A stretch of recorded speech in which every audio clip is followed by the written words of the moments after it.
Okay, there we go. Can the online folks hear me now? All right, awesome. Thanks, everyone. Okay, cool. So, we'll get started here with the Savio introductory training. So we're going to go over the basic usage of the Berkeley Savio high performance computing cluster. This is presented on November 14th, 2024 by Research IT. And a little bit about Research IT here is we are hiring. So we offer platforms and services for researchers working with sensitive data. You as graduate students or undergrads, you can get paid to develop your skills in research data and computing. Berkeley's Research IT is hiring graduate students, domain consultants for flexible appointments, 15 to 25% effort, which correlates to 6 to 7 hours per week. We are seeking diverse and curious candidates from across scholarly disciplines who are enthusiastic about supporting campus research. So email your cover letter and CV to research-it@berkeley.edu. And we at Research IT offer a variety of help and support to individuals across campus and labs across campus. You're always welcome to check our status and announcements page here at this link. For technical issues and questions regarding Savio, please reach out to brc-hpc-help@berkeley.edu. For any questions about computing resources in general, including cloud computing, email brc@berkeley.edu. We offer office hours from Wednesday from 1:30 to 3 p.m. and Thursday from 9:30 to 11 a.m. on Zoom. So you're always welcome to show up and ask whatever questions you may have about our computing portfolio. For questions about data management, including HIPAA protected data, email researchdata@berkeley.edu. We also have office hours that intersect with these times at 1:30 to 3 p.m. and from 9:30 to 11 a.m. on Zoom. We can help correlate and understand what you're doing with your data and connect you with the right offices here at Berkeley to help accelerate the research that you're doing. So, but now to get started on the Savio part of our presentation here, a little bit of an introduction. This will be mostly a demonstration. So if you have a Savio account, we encourage you to log in and try out the various examples yourself as we go through them. Much of this material is based on the extensive Savio documentation we have prepared and continue to prepare, which is available here at this link. The materials of this tutorial are available using our GitHub here, or simply downloaded as a zip file. These are available online for you to access at any point in time going forwards. If you don't have Savio just yet, if you don't have an account, this will still be helpful because you can follow along with me and Chris as we go through the presentation.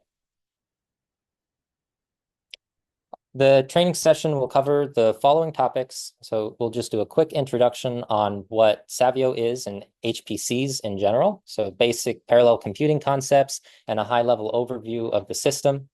We'll go into the system capabilities and the hardware that we offer, including getting access to the system with an FCA or ICA, login nodes, compute nodes, DTN nodes, and what those are, Savio computing nodes, and disk space options, including home, scratch, group, condo storage.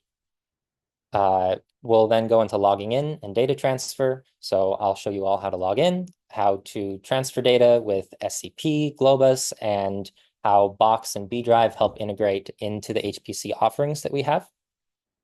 Then I'll hand it off to Chris, who will go into the software modules and talk about submitting and monitoring jobs. This is going to be with the accounts and partitions, basic job submission, parallel jobs, GPU jobs, interactive jobs, low priority queue, and monitoring jobs and cluster status. These are all going to be super helpful and important depending on the type of research that you perform and the types of modalities of data that you're working with. Then we'll go into Open on Demand, or OOD, and have a quick little demonstration about Jupyter notebooks using Open on Demand using our Savio compute and parallelization in Python with IPyParallel. So a little bit of an introduction to high performance computing. So what is high performance computing? High-performance computing, or HPCs, involve using really, really big computers and parallel processing to run applications efficiently, reliably, and quickly. So it's like having hundreds of powerful computers working together to solve large, complex problems. What is Savio? But this is simply the HPC offering that one of the HPC offerings that we have at Berkeley. So in layman terms, it's just this collection of really powerful computers called nodes that are connected in a way that allow individuals to perform really big computations across really big, fast hard drives that we have available for you to store your data. There are two types of parallel computing. There's shared memory with OpenMP. So this is all computation on the same node. They can have shared objects in RAM in some cases. And then there's distributed memory, which is like MPI, where you have computation across multiple nodes. And this requires special attention to passing information between these separate nodes, these separate computers. Here at Savio, we have quite a big HPC offered for all researchers here. We have over 600 nodes with over 15,000 cores on a Linux cluster with nearly 540 peak teraflops, which is just very, very big, and it's available for all of you to use. About 40% of this compute is provided by the institution for general access, and about 60% of the compute nodes are contributed by researchers to the Condo program. So if a research lab has specific compute requirements that requires something that Savio doesn't have necessarily or wants priority across different nodes, they're able to contribute to this Condo program and then have prioritization of those. This is the perfect time to do this Savio training because we recently updated to Rocky8. This provides some key features with enhanced security, improved system performance, and better compatibility with some of the latest software and applications.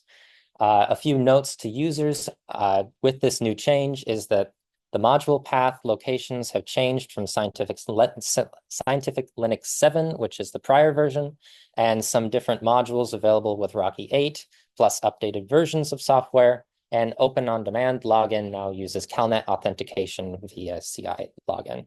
So for all new users here with Savio, these terms will make sense, hopefully, over the course of this tutorial. And you'll just get used to this new Rocky8 version. So the Savio cluster, this is a Linux cluster, and by cluster, we mean a set of computers all networked together.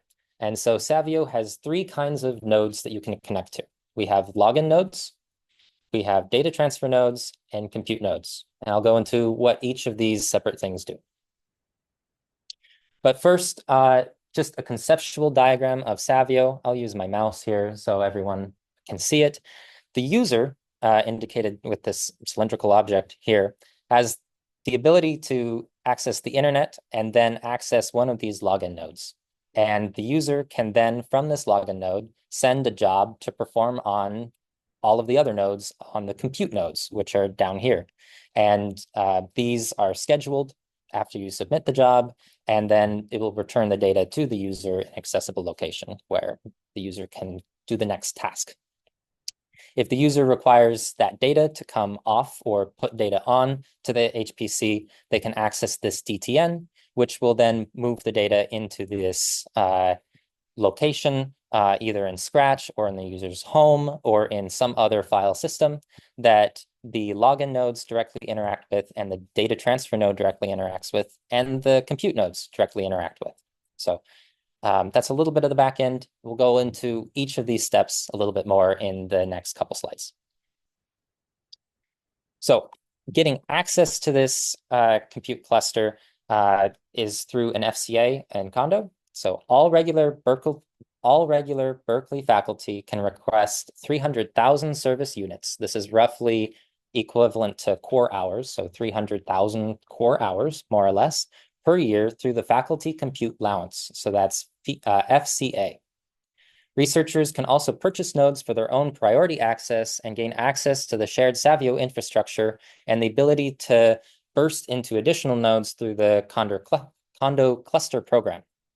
Instructors can request instructional computing allowance or an ICA if they have a course offering through Berkeley that they want to use Savio with. so they don't have to use any of their faculty compute allowance for this. The application process has gotten even easier with the introduction of MyBRC, the Berkeley Research Computing and Access Management System. But please bear in mind that applications have to be manually reviewed before they can be approved if you're trying to move something new into Savio. And faculty, principal investigators can allow researchers working with them to get new user accounts which access their own FCA or Condo resources available to that faculty member. So if you don't have a faculty that you're working with, you'll probably need to obtain that to be able to access the compute resources that are available via Savio. You can reach out to your faculty to help set that up. So login nodes. Login nodes are where the user can access the system and where the user directly lands when they initially log in most of the time. And so this is the place to be for non-intensive interactive work, such as job submission and monitoring, very basic compilation and managing your disk space. So just moving things around, maybe making a simple submission script to submit some jobs or something, but overall, very basic compute here. This is mainly to reach out and connect to the computation nodes here. And data transfer nodes, this is for transferring data to and from Savio. So this is a notable difference between Savio and many other HPCs, if you come from another institution, is we have a separate node called the data transfer node that users will directly connect to if they want to transfer data. These data transfer nodes have been optimized to allow individuals to move data faster, and then you don't have to move data through the login nodes, which would slow down any user that's using the login node at that time, because the login node is shared across all users, and you'd just be slowing down their ability to access files. So use the data transfer node. Oh, we have a question in the audience. Yeah. If I use SCP, does it take stuff from the data transfer node, or does it go through the login nodes? So we'll actually talk about that. So the question asked in the room was, if a user uses SCP, where does that go? And you'll want to SCP into a data transfer node. I will have a demonstration on that in just a moment, a little bit later. Cool. All right. So one note, you can access your files on the system from any of the computers. So they all share the same backend with the file storage locations. And the last thing to talk about here is compute nodes. And some compute nodes are for computational tasks. If you want to run anything, you'll want to do that on the compute node. And you might want to use parallelization to do this on more than one CPU. And you can also run serial jobs on a single CPU that takes a job and then goes to the next job and then the next job. So all these are available on the compute nodes through scheduling a job or starting an interactive compute session. There are a couple computing node types, and they all have different hardware specifications. We have that on our documentation online. The nodes are divided into several pools called partitions, and these partitions have different restrictions and costs associated with them. So the different nodes that we have different capabilities to them. And if you want to use a GPU, you'd want to use one partition. If you want to use long compute, you'd want to use another partition. These all have different costs associated with them. Any job you submit must be submitted to the partition to which you have access. So different individuals have access to different compute nodes and partitions, and you'd want to be sure in that submission script that you are submitting to the partition that you have access to. Okay, there's a question in the audience again. Can you find out the information just to double check what partition you have access to on the VRC page?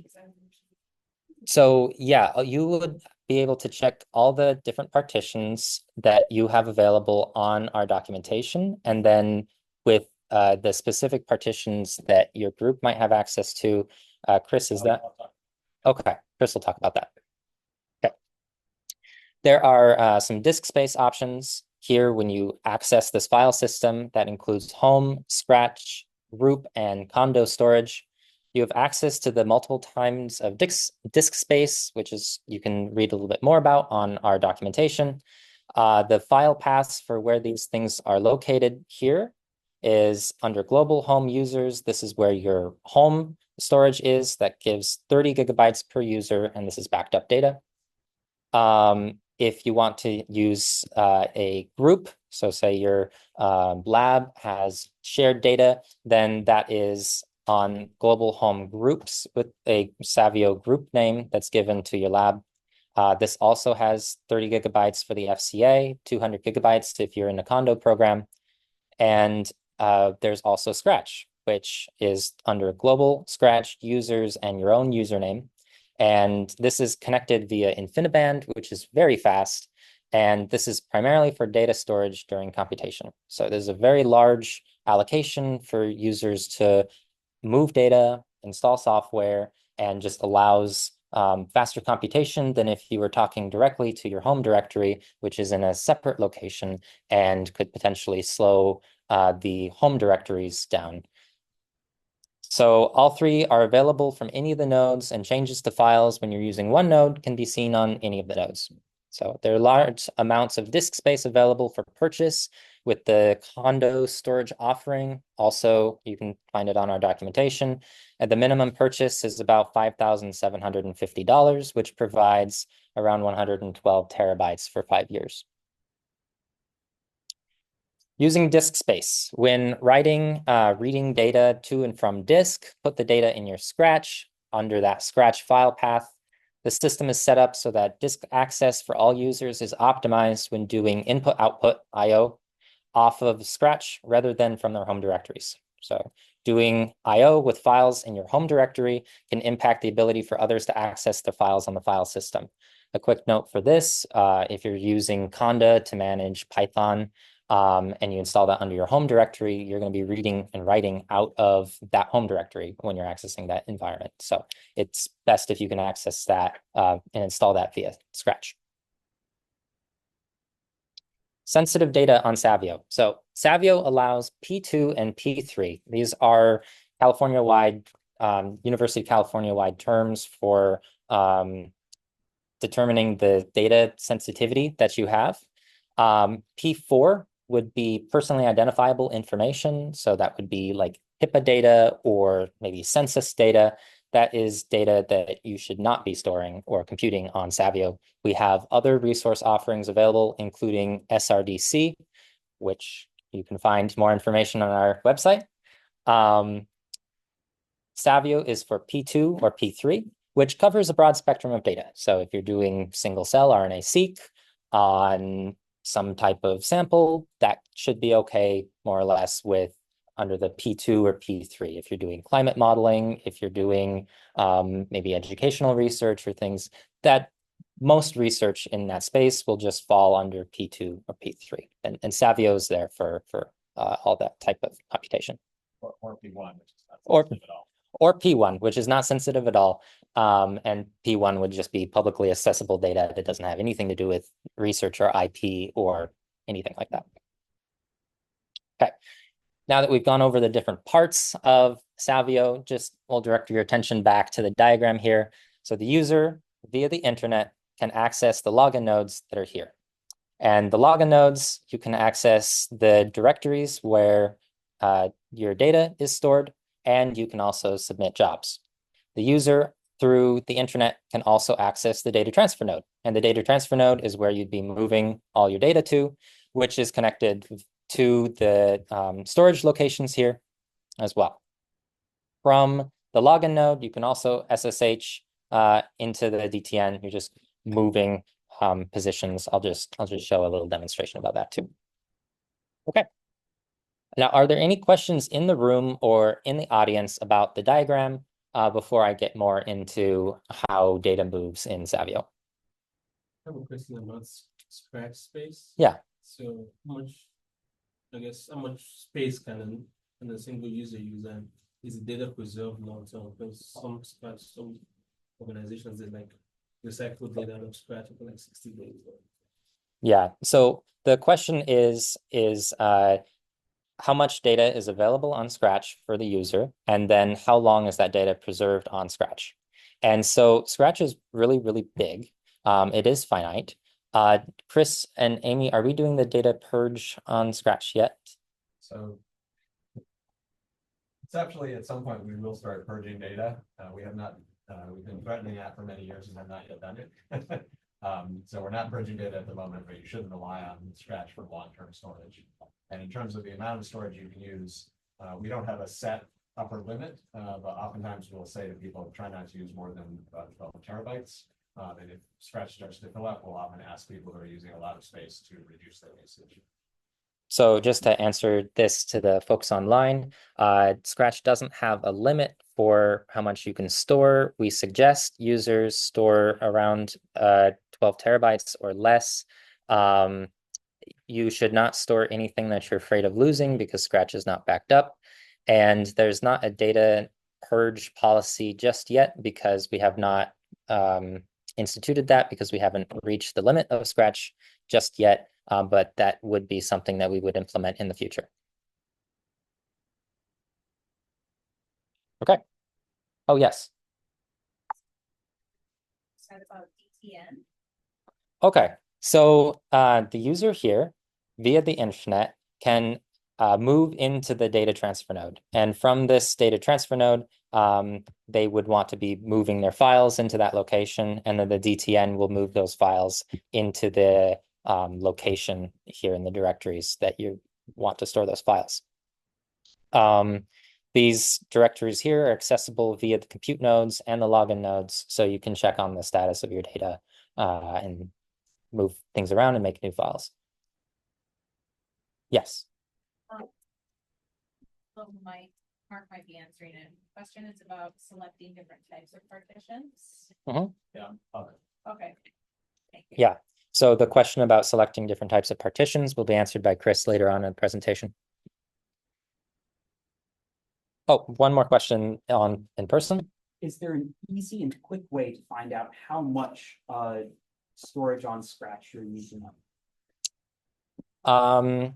So I think using like a du command potentially on a compute node, just so you don't take up compute resources on the login node when you're checking that.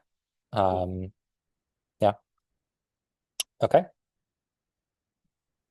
All right, logging in and getting set up. To log in, you'll have to have software on your own machine that gives you access to SSH. So this can be built in. So on my Mac, I have Terminal. On the Windows, you would have PowerShell or Command Prompt.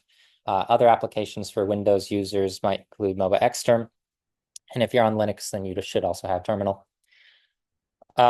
You should also set up your smartphone with the Google Authenticator to generate one-time passwords for you. This is part of our two-factor authentication system. This setup is available on our documentation, so you can walk through how you'd access that and set that up with Google Authenticator. To log in, you would want to SSH into your Savio username at hpc.berkeley.edu. This is going to be the login node. And you know it's the login node because it says HPC here. Then you'd enter your PIN, which is a PIN that you create along with your account, and then that one-time password, which is this YYY. Then the user can navigate around and get information using standard Unix commands such as ls, which is list, cd, change directory, du, df, etc. There are lots of material online about Unix command line and some basic tutorials, one offered by the Berkeley Statistical Computing facility. I'll just throw up a terminal here on my screen, and I'll show y'all how to do it. So I will SSH into Noah Baker. Yes, how would I do that? Command plus. Sweet.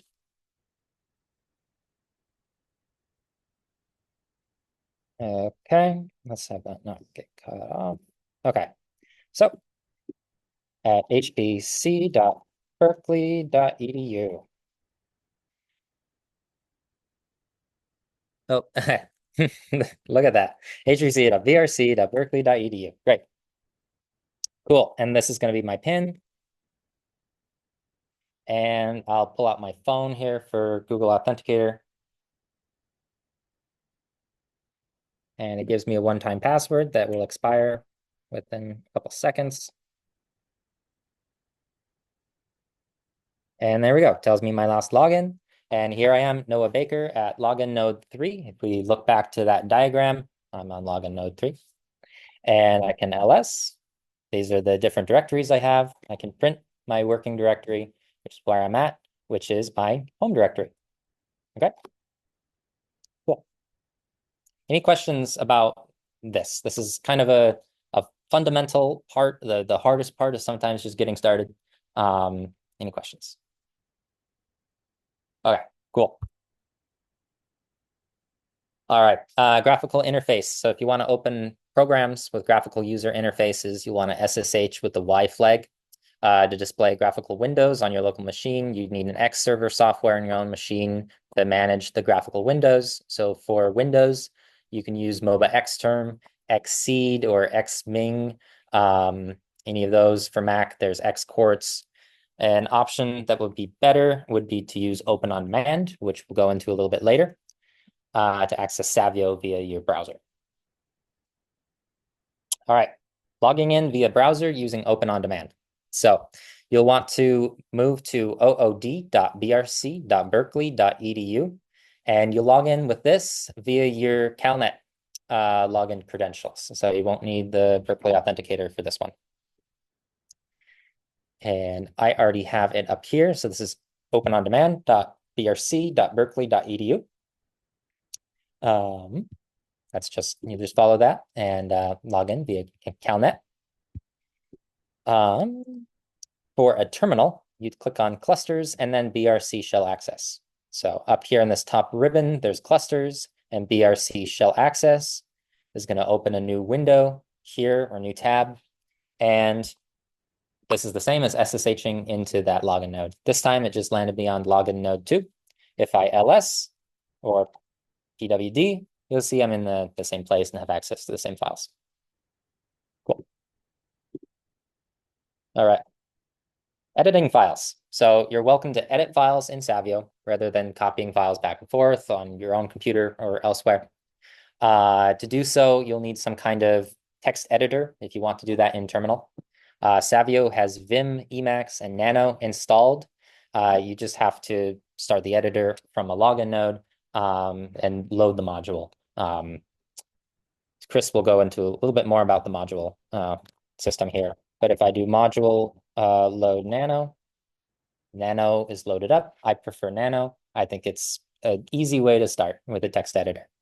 I will move into my research IT and move into the Savio training. Okay, cool. And if I do nano of Savio doc.text, you can see this is just like a text editor. I can move around and add text. And then if I do Control X, I'll exit, save, and then save again. I just check out Nano, check out Vim, check out Emacs. Lots of people like Vim. Check that out too. Okay. Sweet.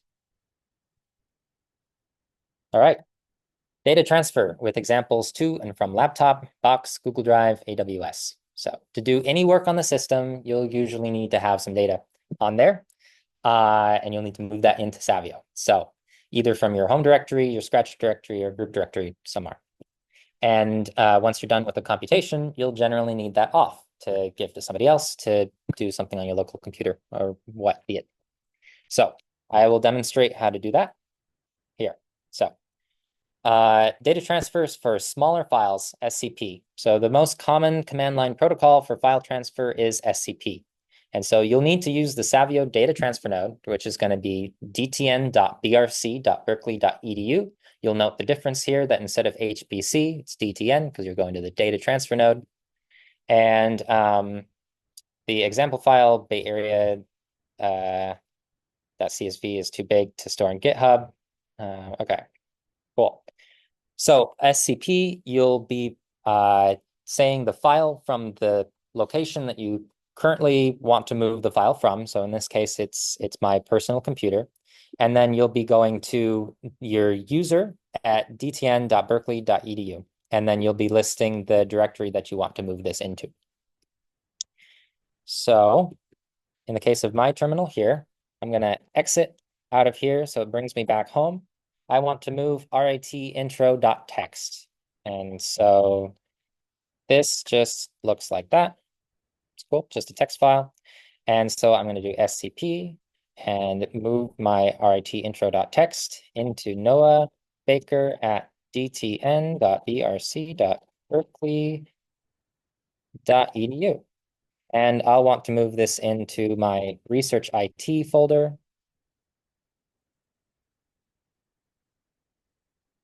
Did I do something just yet? Nope. I want to move this into my home directory, then my research IT directory. There. I'll need to provide my password here, which is going to be that same like PIN and Google Authenticator. Okay, I said that out loud. Cool. And then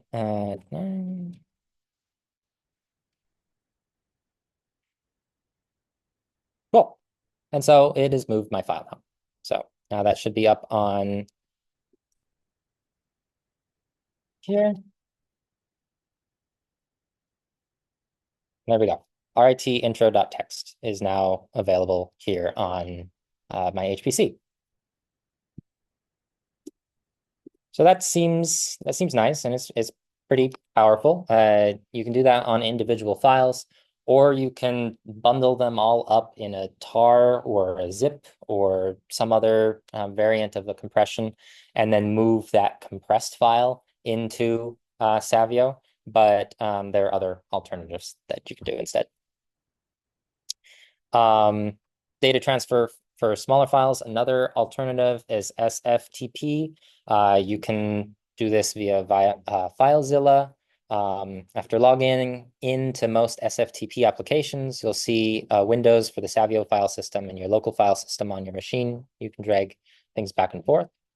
But I think the most useful for many researchers is going to be Globus.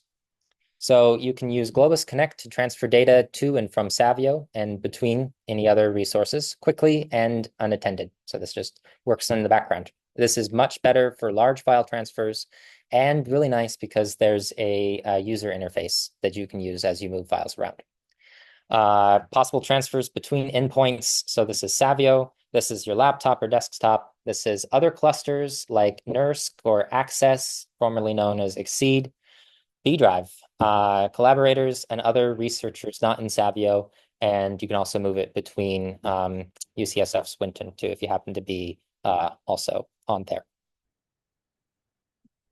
Okay, if you are transferring to and from your laptop, you will need Globus Connect Personal setup. This is an application that you will install on your computer that then gives Globus permissions to access the file directories that you have on your personal computer. This will help set up your machine as an endpoint, which you can access via Globus. Globus Connect Personal actively runs on your machines, and you can move files to Savio via UCB with hash BRC. And okay, I'll keep talking about this, and then I'll do a Globus example here. To transfer files to your open Globus, go to globus.org and authenticate your endpoints that you want to transfer between. This means you'll only need to authenticate once, whereas you might need to authenticate multiple times with SCP or SFTP if you're moving multiple files. This, you're just able to move multiple things at once. You can start a transfer and it'll run in the background, and it will also restart if it's interrupted, unlike some other methods. Globus also provides a command line interface that will allow you to transfer programmatically, and thus you could perform it with a script. You also are able to, yeah, that's here. Yeah. Just a little worried about timing. Timing? All right, cool. Sure. All right, cool. So I'll have to get Globus Personal running. So let me see. I'll just start that up. And that should start running just in a sec.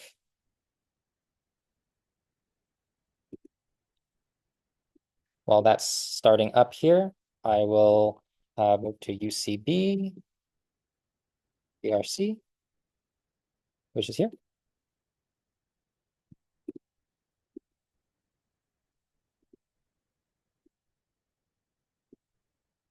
Okay, authentication is required. So if I do continue here, I will log in with my identity, which is going to be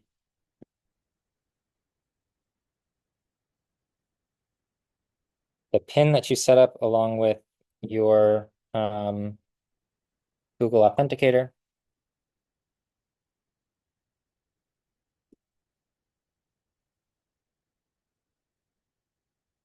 Cool. So this is retrieving my documents here. And as you see, the files are exactly the same as what we see on the terminal here. Okay, let's get this trying again here with Globus Personal.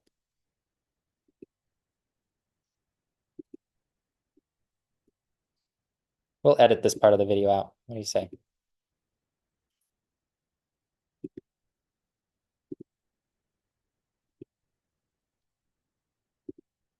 All right, well, let's do an example from SRDC data, which is our secure compute data transfer node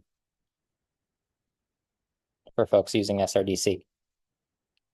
So this, you sign in via CalNet. It didn't ask for authentication because I'm already signed in via this browser here. So I have everything that I have inside my data transfer node here, and then everything here inside my Savio. And all I have to do is click this and transfer or sync to here and start. And it submits this here. And it should just take just a second. Let's move into Savio Training here, and it should be present right now, studentgrades.csv. Okay, so highly recommend checking out Globus, super useful for transferring lots of files at once. Okay, cool. And we'll just quickly walk through the next couple things. Data transfer, box and B drive. We have box and B drive. The quotas have changed from before, so keep in mind that 50 gigabytes for new individual accounts on both box and B drive, with 500 gigabytes for SPA accounts or special purpose accounts on box, or 150 gigabytes for existing individual accounts on B drive. There are alternative paid options, which include services from Amazon, Google, Microsoft, Azure, and Wasabi. And as mentioned earlier, the Condo program. Okay. Data transfer from box and B drive. You can interact with both these services via web browser, and I'm sure most people are familiar with these. Okay, you can transfer from these or to these via rclone, which you can set up in terminal in Savio. You'll have to configure that, which you can find on our documentation, and that will allow you to move files directly from the Savio to whatever box or B drive that you're wanting to move to. So if I SSH, I'm currently on the login node here. If I SSH into the DTN, this will bring me to my DTN. You can see I still have access to the same file structure. But if I set rclone,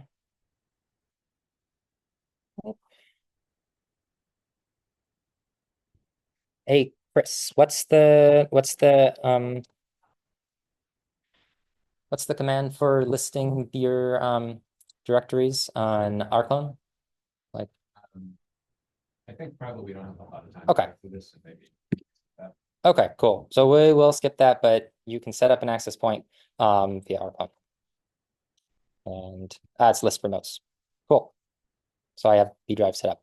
This will be now where we'll hand it off to Chris, and he'll go into the software modules and running software.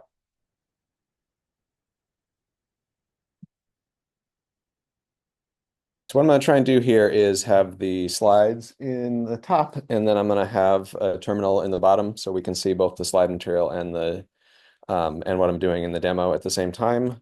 Hopefully this is not too small. Can folks in the back see both of these okay? Yeah, okay. All right. So what I've done, just to show a little bit of a different way of doing it, is Noah was showing access via SSH to Savio, and I'm going to show it using Open on Demand, that you can use a terminal in Open on Demand. So the way I did that was I went to ood.brc.berkeley.edu. I logged in, and then I selected clusters and BRC shell access. And that opened up a tab that looks like this. And this is now basically me using a terminal, but through my browser using the Open on Demand service. Okay, so this is our service that allows you to do a lot of graphical things, and that includes actually opening up a terminal so that you don't actually have to install an SSH program on your computer. Okay, so here we are. As Noah showed, I can use all the commands that he showed. I'm currently in my home directory here on login node 002. Okay, so the first thing to talk about is to say a little bit more about using software on the system. So there's a lot of software that we make available on the system, and including different versions of different packages. And in general, it's not good to have all of that software be available at the same time because of the danger of conflicts between the different software. So that's why we have this system called the module system. And this basically allows you to access a given piece of software that you need to use for one workflow. And then for a different workflow, when you need to use a different piece of software, you're going to switch modules and switch to the module that provides the software that you need for that second workflow. So module list will show me what the modules are that are currently loaded and accessible to me, and what software is accessible to me. By default, that will usually just be Emacs and this SQ command that we'll see a little bit later. If you want to see all of the software that's available on the system, including the different versions, then you can do module avail for available. And this will then show, for example, all the different languages that are available. We can see that there are different versions of Python, different version. There's a version of R here, Rust. We can see we have MATLAB and various other software here. And if I hit the space bar here to scroll down, or the down arrow, I can see the other software that's available, different versions of GCC. Various bioinformatics and machine learning software is also available. Okay, so in general, the way we would load a piece of software to make it available is we would say module load. So for example, I could say module load Anaconda 3 to make available the version of Python that's coming with the Anaconda 3 installation of Python that we have. And once I do that, if I then do module avail, we can see that module list. We can see that Anaconda 3 in this particular version is available. Oftentimes, if you're going to come back and redo a given piece of work later on, a week, a month, or a year from now, it's a good idea to actually explicitly say what version it is that you want to use. So to say like module load, and then Anaconda 3, and then the full version, like 2024.02-1-11.4. If you're just experimenting and you don't care what version you get, then you don't need to actually give the version, and you'll just get whatever the default version is. But that can change over time. So it's a good idea to put in the explicit version if you're actually setting up a workflow that you're going to rerun in the future, which will often be the case. The other tricky thing about software modules is that some of them are nested, and you will only see a given piece of software being available after you load the piece of software that it's nested under. So for example, if I tried to module load MPI, in particular the Open MPI version of MPI, it will it will basically say that it was not able to load Open MPI, even though Open MPI is available on the system. So I'm going to unload the Anaconda module just to clean things up here. And so one thing you can do when you get a message like this and you're expecting a piece of software to be available is you can run a command called module spider. And this should give you some information. It'll basically sort of search for modules and give you some information about how to load them. So in this case, this is indicating that there are these different versions of OpenMPI. And then it says, well, to get some detailed information, do module spider with the particular version. So I'm going to go ahead and do that.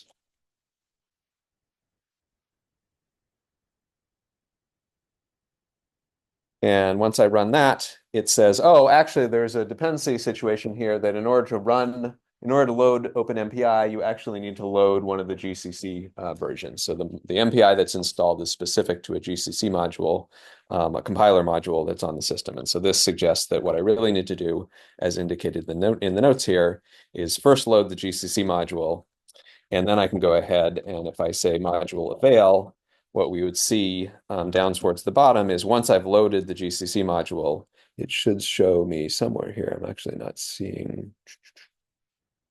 Oh,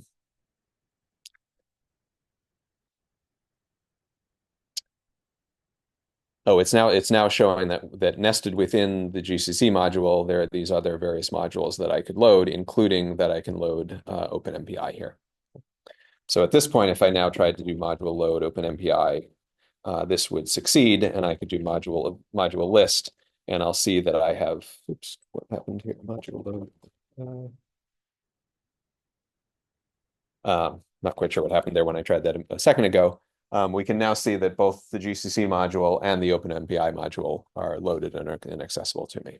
And if I were, for example, to say type MPI run, I would now see that I can get access to the MPI run command, and that's available only because I've loaded the OpenMPI module. And you can sort of see that that's the case here because this MPI run command is nested within a directory that has this label of OpenMPI on it.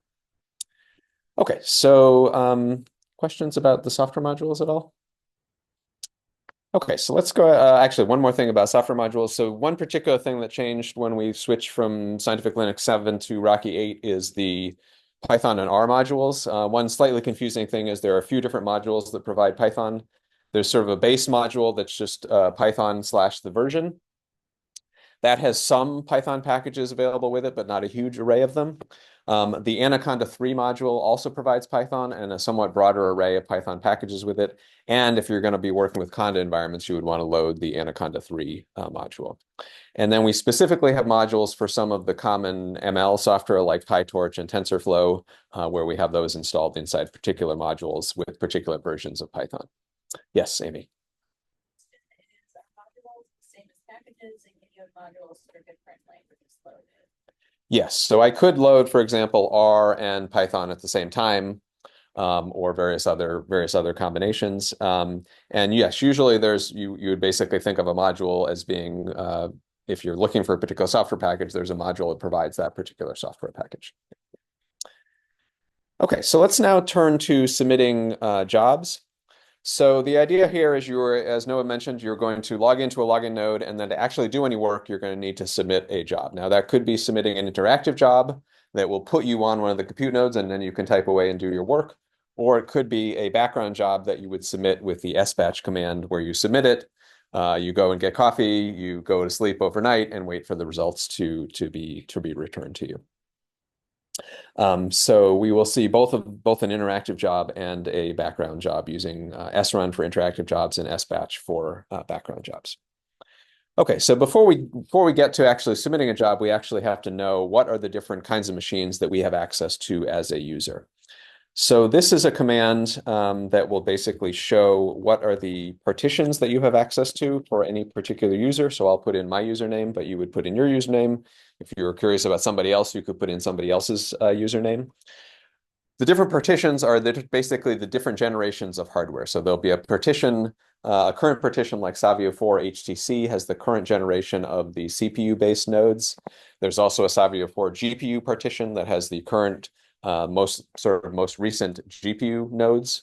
And depending on what kind of projects you are working on Savio, you're going to have access to different partitions. So if you have access to an FCA, you're going to essentially have access to all of the partitions, but you basically have to pay for them with your service units. If you are running under a condo project, you will have access to specific partitions that you purchased access to when your PI purchased the condo. Okay. So if I go ahead and run this command saccount manager in this show associations, this will basically show me all of the different partitions and access that I have. Now, because I have various roles at the university, I have access to a sort of broader variety of things than many of you will have. But the sort of common ones that you would see are access to an FCA. So these are all these lines where the second column has FC for faculty compute, and this is my particular faculty computing allowance, so it has my name associated with it. But if you're working with a PI, it would be FC and then the name of your PI, or FC and the name of the project that the PI decided to name the project after, and name the Savio project after. So highlighted in the blue here is basically in this column here, the fourth column over, is all of the partitions that I have access to, all the basic Savio 2, Savio 3, Savio 4 GPU partitions. And for any of these where you see something that's listed as Savio normal or something else underscore normal, that's basically saying you have access to the sort of regular priority queue to use those partitions, okay? And that will be true if you are running under a faculty compute allowance. Now, if you have access to a condo, what you would see is some rows where the second column here says CO and then the name of the condo that you are associated with. So in my particular case, I have access to a condo that was purchased by the statistics department. And so it's named CO stat, not particularly imaginatively. And we can see here that for some of the partitions through the condo, I only have low priority access. So for example, if I look at Savio 3 GPU, the statistics department didn't purchase access to any of the Savio 3 GPU, it didn't purchase any Savio 3 GPUs, basically, or any nodes that have GPUs in the Savio 3 GPU partition. And so this indicates I only have low priority access to that partition. If I submit a job to that partition and other people who have higher priority access to that partition start running jobs, my job could be canceled. Okay, so that's what you would see if you only have the low priority access. And for partitions that you actually have purchased access to using the condo, what you would see is something like this. For example, we purchased access to Savio 2 here. So you'll see that I have both low priority access and normal priority access, because that is a partition that the condo that is specified here purchased into, and therefore I have regular priority access to. Okay, so any questions about that?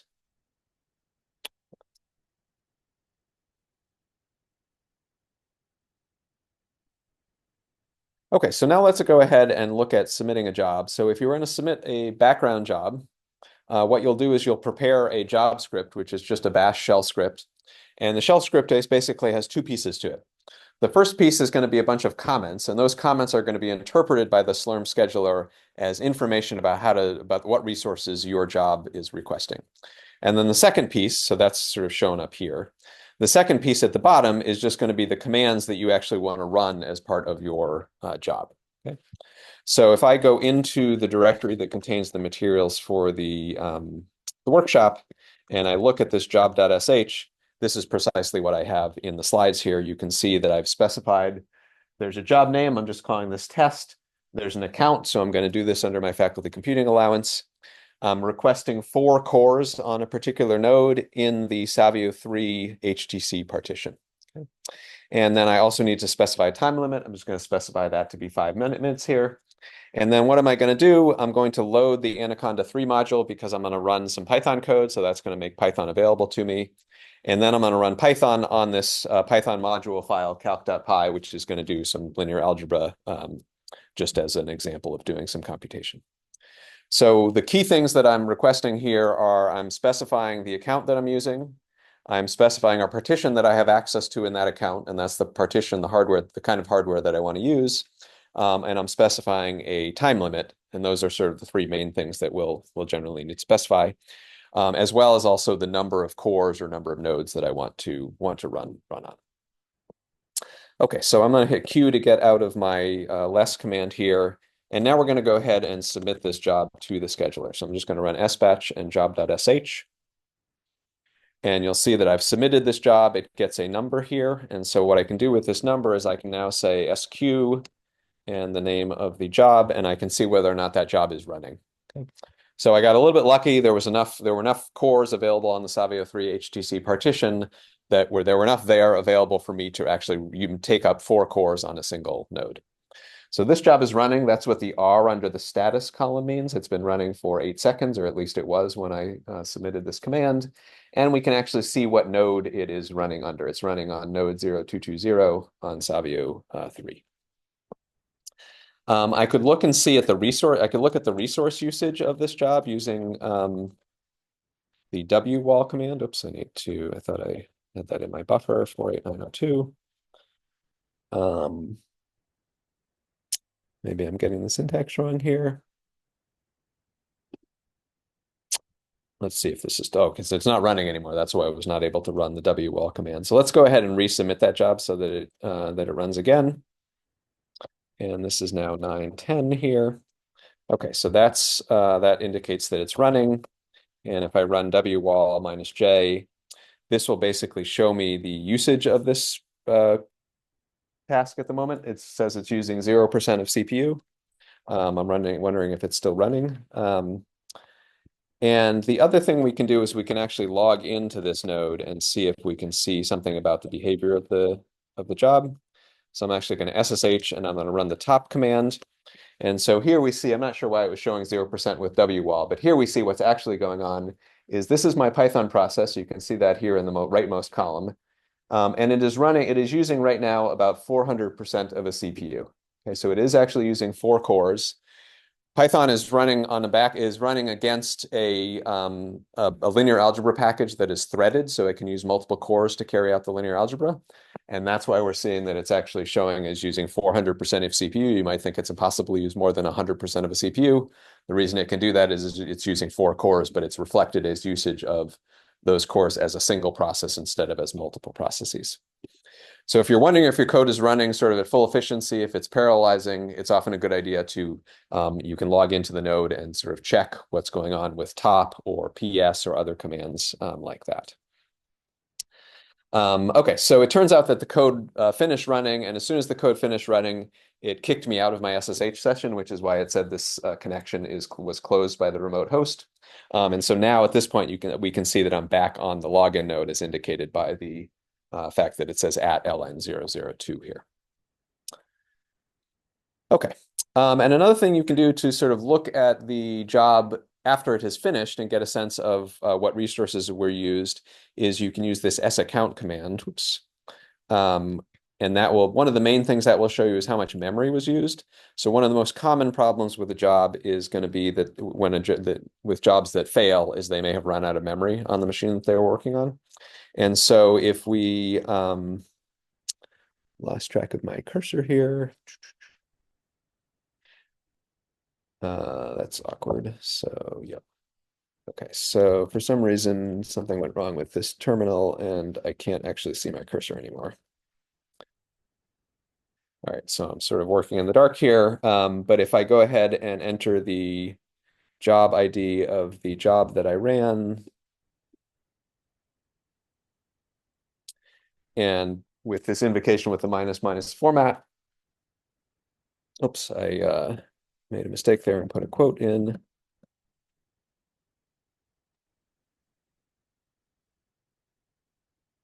What we'll see is that job ran for 46 seconds and it took up, let's see, this is about 6 gigabytes of memory. So this is in kilobytes. So this would be 431 megabytes, but then there's a 6 before it. So this is about 6.4 gigabytes of memory. So this will give you a sense of how much memory your job needed, how much memory your job used, and it might give you an indication of why the job failed, if it failed and potentially ran out of memory. Okay. So I think that's what I want to say about submitting jobs as an example. Any questions? Yeah. Is it possible to do like I know you do the like the first CPU percentage after the job is over? I don't know of a way to do that. Yeah, so that would be something where you'd want to submit the job and try and run that wall command while it's running, or you'd want to log into the node and use top or ps and look at the actual utilization. Yeah. Other questions? Okay, so a little bit more about parallel job submissions. So you'll perhaps remember that when I submitted this job to do some Python, to run some Python code that actually did some linear algebra, I asked for 4 CPUs per task. So that was basically asking for 4 cores. There are a variety of different ways that you can request resources if you want to run code in parallel. You can request a certain number of nodes with -- nodes or -n. You can request a certain number of tasks. So this would often correspond with the number of separate processes that your code that you're going to run via -- tasks per node. And you can request a certain number of CPUs per task. Often this would be for threaded code, but in some cases you could request a certain number of cores either by using -- CPUs per task or by using -n tasks per node. And then there's another option. You could also just request the total number of tasks you want to use. This can be a little bit dangerous because it's possible you could get CPUs assigned to you on separate nodes under certain circumstances. And so if you were running code that is not set up to parallelize across multiple nodes, that could cause you not to be actually able to effectively use all the resources. It's often, if you're just running on one node, it's often a good idea to use minus CPUs per task, although there can be other ways that you might want to do it. So here's an example of, suppose I were using MPI to run parallel code potentially across multiple nodes or just across one node. I could say that I want to request 40 tasks, and then that I want 1 CPU per task. So this would get me access to 40 different cores on which I could run my MPI-based program. So here's an example then of loading some modules that would allow me to run an MPI-based program and then using MPI run to run that code. The other thing to mention, once you've requested resources with these various flags, like the -nodes, -n tasks, -CPUs per task, is that Slurm behind the scenes, when it starts your job, is going to set various environment variables that you then have access to when you're running your code. And so the nice thing about this is you will then, within your code, be able to say, oh, I want to run Python using a certain number of processes, as many processes as I have cores available to me in the job. And the way that I can find out how many cores are available to me in the job is I can query the environment variable. So I don't have to hard code it into my code. I can query the environment variable, and my code will then adjust to the number of resources that I've requested when I submitted my job. So that is going to be, you're going to end up with variables like slurm_n tasks, slurm_CPUs per task. You can get a list of the nodes that are actually available to you in your particular available to you when you're running your particular job. Okay, so running a little bit low on time here, so I think I'll need to speed up a little bit. Some of the different sort of common paradigms you'll see if you're doing parallel programming is use one node and many CPUs on that node. You might use many nodes and many CPUs across the multiple nodes. You might use a sort of hybrid model where you're using, say, MPI, and then within each of the MPI tasks, you might be using threaded code. That would be a case where you'd probably be specifying the number of tasks and the number of CPUs per task. We've got a variety of example scripts for some of these different kinds of paradigms for running parallel code. All right, another thing that comes up a lot, of course, these days is using GPUs. If you want to use a GPU, you need to request resources on a partition that actually has GPUs on it. There are a number of complications when you're going to be requesting access to GPUs. A few of them are that one of them is that Savio 3 GPU has a wide variety of different kinds of GPUs with different capabilities, different amounts of GPU memory. So that's something to be aware of when you're specifying your request.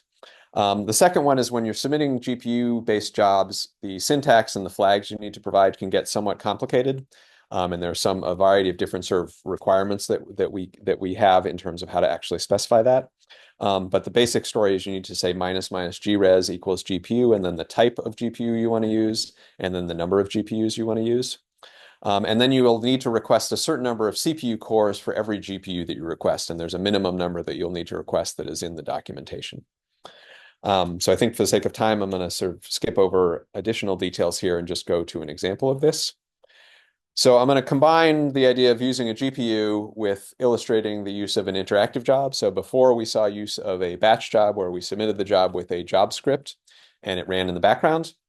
Now we're going to use srun and we're going to interactively run our run code. So here's an example of requesting an interactive job that will give us access to a GPU. So again, I'm requesting access. I'm going to make use of my faculty compute allowance. I'm going to request access to a partition that has GPUs on it. I'm going to request one A40 GPU. And then for this particular kind of GPU, we require that you request 8 cores for every GPU that you request. So the -c is the same as -CPUs per task.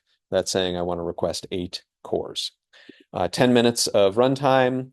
And in this case, I forget if it's required, but it might be, I have to request a particular queue that will give me access to using the A40 GPUs. Okay, so I hit return. It said it was queued and waiting for resources. Again, I got lucky and it basically immediately gave me access to a node on the Savio 3 GPU partition. At this point, I'm now on the node and I can run whatever code I want to. I could load a PyTorch module and run some torch code.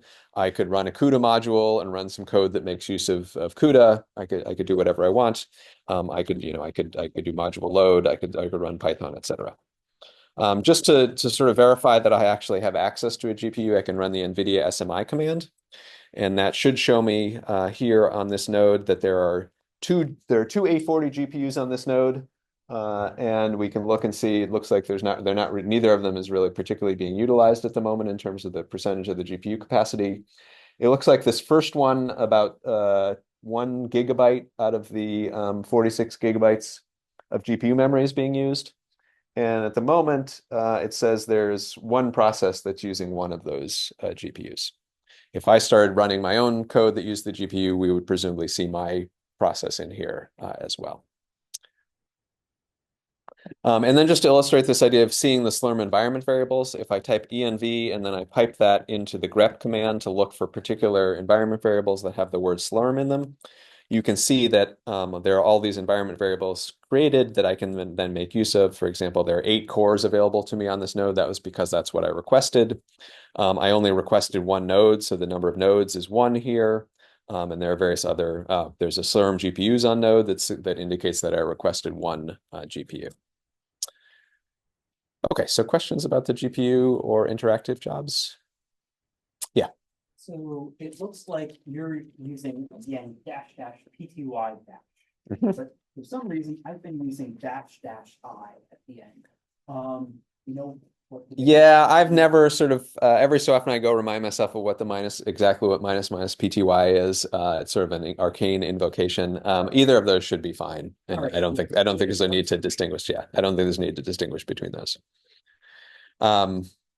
Okay, I'm going to skip over the low priority queue. I just want to mention that if you want to run jobs that use fewer than the total number of cores on a node, you need to use the partitions that have _HTC after them, or if you're using GPUs, the _GPU after them. Savio 2 and Savio 3, the partitions named explicitly Savio 2 and explicitly Savio 3. When you submit a job to those, you're going to get an entire node's worth of resources, and you'll be charged for the entire node's worth of resources. That can be what you want. In some cases, it might not be what you want. If you do have access to an entire node, one thing you can do to make use of that entire node is you can basically bundle a bunch of tasks together. And there are ways to do that using a tool called GNU Parallel, or using Python or R to execute things in parallel and use multiple cores on a node. Okay, a little bit about monitoring jobs. I already showed you the SQ command. We can see the jobs that any given user is running. So at this point, it looks like I've still got this job running, so I can, oh, right, that was that interactive job. No, that's because I'm still in the interactive job, so let's get out of that.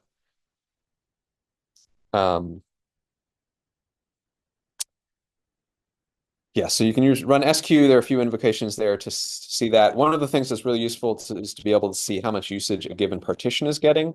So if I'm trying to figure out, well, should I submit to this partition or that partition? Maybe I want to submit to a partition that doesn't have as much usage as another partition. So the sinfo command will give you an idea of, oh, there is no partition called Savio 4. There's a partition called Savio 4 HTC. So this would show me at the moment that actually there are 97 idle nodes on Savio 4 HTC. So this would be a good partition to submit to, because there's lots of resources available. I could do the same thing with other partitions and get a sense of how much usage they are is taking place based on seeing how many nodes are in a mixed status, how many nodes are fully allocated, and how many nodes are fully idle. A few other invocations here. One thing that's useful to see is the usage of your faculty compute allowance to see whether or not you still have service units available in the allowance. So this is an example of a faculty compute allowance that was never renewed last spring. So, oh no, actually it was. So these particular people have not used any CPU hours or any SUs from their allocation of 300,000 service units. If we picked a different one, we might see other usage. I think maybe there's a more Johnny faculty compute allowance. Yeah, so this is a faculty compute allowance that for one reason or another has 950,000 service units, And of that, about a third of that, and maybe a little more than a third, 382,000 service units have been used. So you can keep track of your usage there. Okay, one of the things that can be a little bit frustrating and confusing is not knowing why your job is sitting in the queue. In some cases, that's just because it's waiting for other people's jobs to start.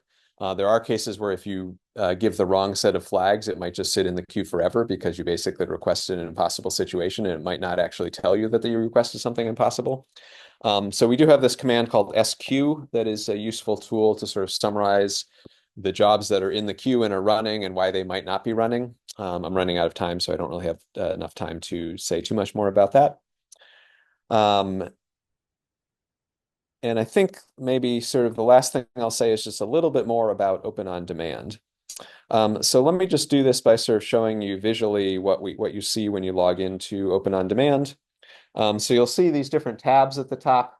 Files will let you see the different files in your home directory and on the file system, as opposed to like using ls through the terminal.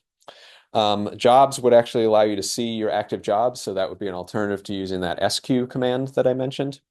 If you want to get a terminal, that's what I did in order to get the terminal that I've been using. So that would be this BRC shell access. But then the main thing that you would want to be wanting to do through Open on Demand is actually opening graphical interfaces to various software. So you could request a fully interactive Linux desktop in which you could start graphical interfaces for different programs. You can run a graphical version of MATLAB. You can run VS Code on Savio. And you can run basically Jupyter Notebooks and RStudio. And for all of these, let me make this a little bigger so we can sort of see all of this here. For all three of these at the end, the VS Code and RStudio and Jupyter Server, you have two separate options. One option is to run for free on some shared nodes that have relatively little capacity, but will allow you to just play around and experiment with things. And that's what is meant by the debugging on shared nodes, the three that are indicated here. The other three are if you actually want to run RStudio, VS Code, or Jupyter Notebook actually on compute nodes to do heavy-duty computation. And if you were to do that and select the case of running on the Savio partitions, this is basically going to submit a job through Slurm without you having to worry about sort of submitting it yourself, except for the fact that you're going to have to fill out this form, which basically is equivalent to doing the sbatch or srun where you specify the flags that we were discussing before. So you would select a partition, you would select an account, and so on and so forth.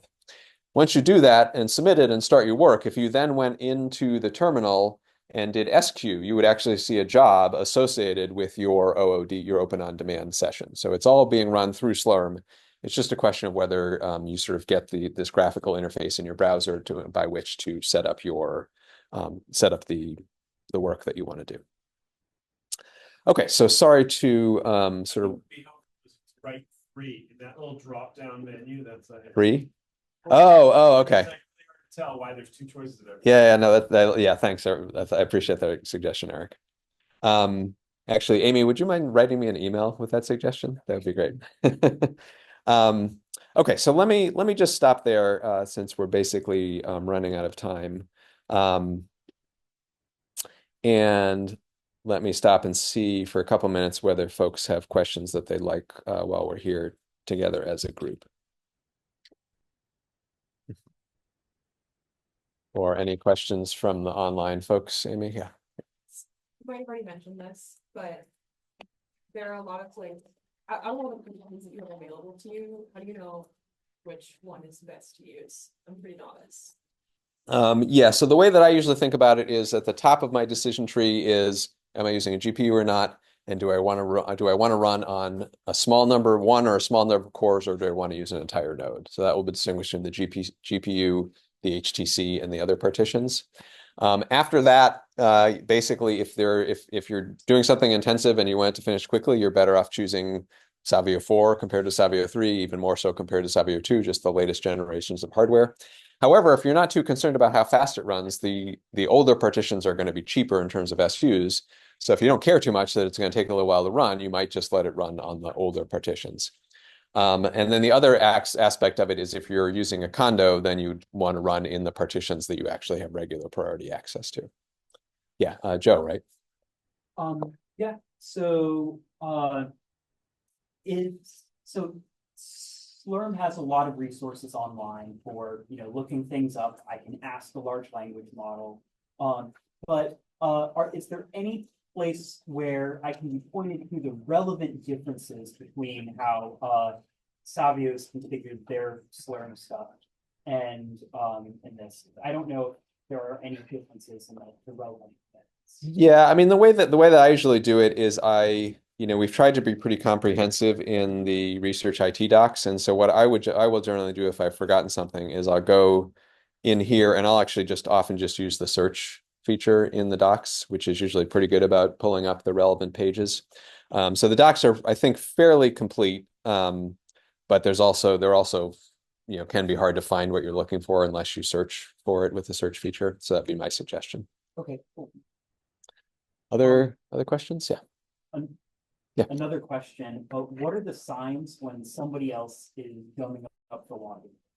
Just run top on the login node and you'll see one or many processes. If you look at the memory column, you might see that they're using up a lot of the memory, and that would be an indication you could send us an email and we'll try and chastise that person. Yeah.